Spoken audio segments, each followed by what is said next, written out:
Welcome to the deep dive. You're here because you want to get right into those truly groundbreaking ideas. That's right. And today we're looking at something really fascinating.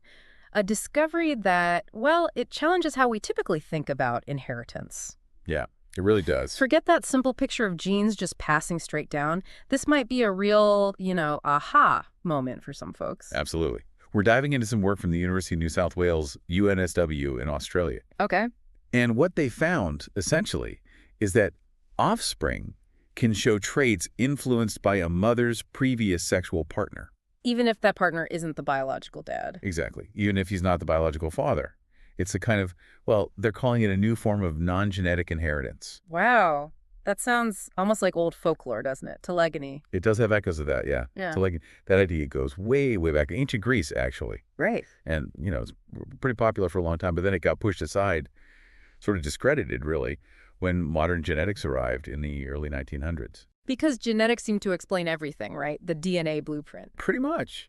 But this new research, well, it's making us look at some of those old ideas again, maybe through a new lens. So this specific study we're focusing on, who did the work? Yes. Yeah. This was led by Dr. Angela Crean, Professor Russell Bonduriansky, and Dr. Anna Copps at UNSW. And they set up an experiment to test this. How Yeah. on earth do you test something that sounds so counterintuitive? Well, they use a classic model organism, fruit flies, Drosophila. Okay, makes sense. They breed fast, easy to manage. Exactly. Yeah. Super useful for genetics. And they have this really clever setup. They manipulated the size of the male flies by controlling what the larvae ate. So give them a high nutrient diet, you get big adult flies. Give them low nutrient diet, you get small flies. Really consistent. Okay, so they had their large males and their small males. Yeah. Then what? Right. So next, they took female flies that were still immature. Their eggs weren't fully developed yet. Okay. And they mated these immature females with either a large male or a small male. Okay. Just once. Got it. First contact. Then they waited for those females to mature fully. And then they mated them a second time. But this time with a male of the opposite size to the first one. okay. So if the first was large, the second was small. Exactly. Or if the first was small, the second was large. Crucially, though, the offspring they looked at came from this second mating, right? Absolutely. Critical point. Yeah. Yes.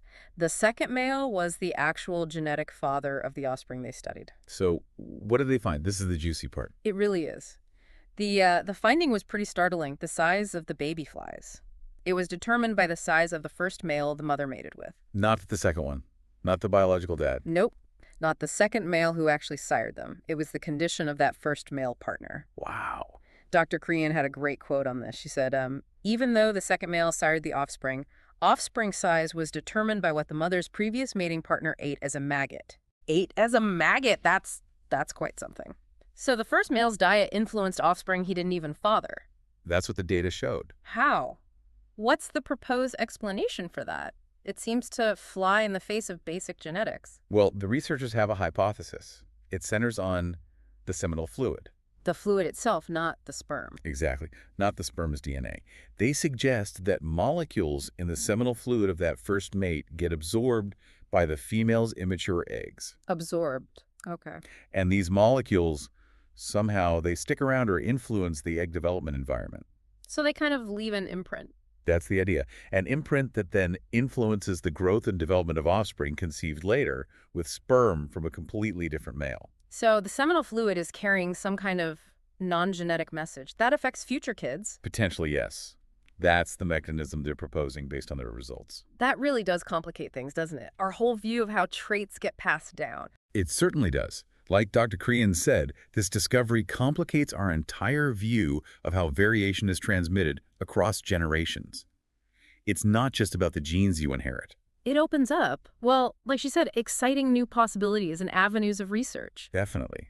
Into these non-genetic ways inheritance can work. We tend to focus so much on DNA, the sequence, but maybe there are other layers, other ways parental experience or environment. Or even a previous mate's experience. Right. Can biologically influence the next generation. Yeah, exactly. And we already knew about some non-genetic effects, like it was known that well-fed male fly larvae tend to produce bigger offspring themselves. Okay, so the parent's condition matters for their own offspring. That makes sense. Yeah, that's a more direct environmental effect on the parent influencing their own germline or offspring provisioning. But this UNSW study takes it a big step further. A huge step further. It's saying a male can influence the traits like size, linked to his own diet of offspring he didn't father.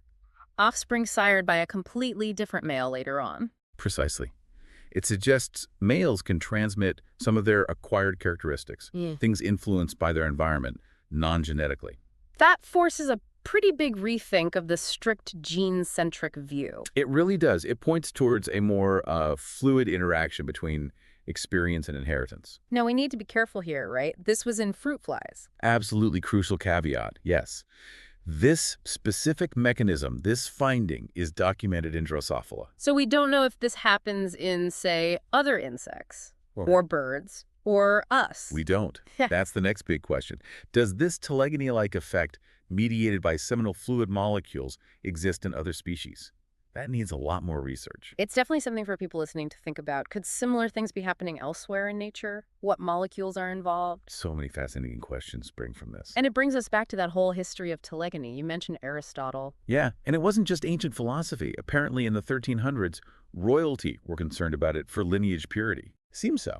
And even in the 1800s, it was treated as a plausible scientific hypothesis by some. Until Mendel and DNA came along and seemed to provide the complete answer. Right.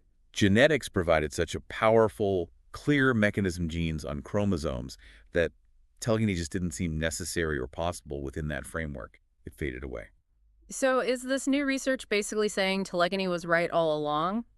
I wouldn't go that far. The old ideas of telegony were often quite vague, sometimes mixed up with Lamarckian ideas of inheriting acquired traits directly. Okay. What this UNSW study does is propose a specific, potentially testable biological mechanism, those seminal fluid molecules influencing immature eggs. So it's not just some mysterious influence. It's pointing to a possible how. Exactly. It's revisiting an old observation, but with modern biological tools and concepts. It's providing a potential pathway where none was clear before. It moves it from anecdote to science. That makes sense. And you mentioned this was published. Yes, in a very reputable journal, Ecology Letters. So it's gone through peer review, scrutiny by other scientists. Good to know. Okay, so let's try and wrap this up for everyone. The big takeaway here is this really surprising finding in fruit flies. Yeah, that a mother's previous mate can influence the size of her later offspring, even though he's not the father. And the suggested reason involves molecules in his seminal fluid affecting the mom's immature eggs. That's the hypothesis. Yeah. It definitely challenges that simple view of inheritance being only about the DNA from the biological parents. It adds this potential layer of non-genetic influence from past interactions, a real aha moment, like we said at the start. It truly is, and it leaves you wondering, doesn't it? Yeah. If this is happening in flies, what other subtle, unexpected pathways for transmitting information or influence across generations might exist? And flies, or maybe beyond flies too, we don't know yet. Exactly. What other past environmental factors or interactions might leave a biological echo? It really pushes us to think more broadly about inheritance and development. It's a fantastic glimpse into just how complex biology can be. So much we're still figuring out. Always more to learn. Well, this has been fascinating. Thanks for breaking it down. My pleasure. It's a really interesting piece of research. And thank you all for joining us for this deep dive. Click like and subscribe to the Unlock Your Mind channel.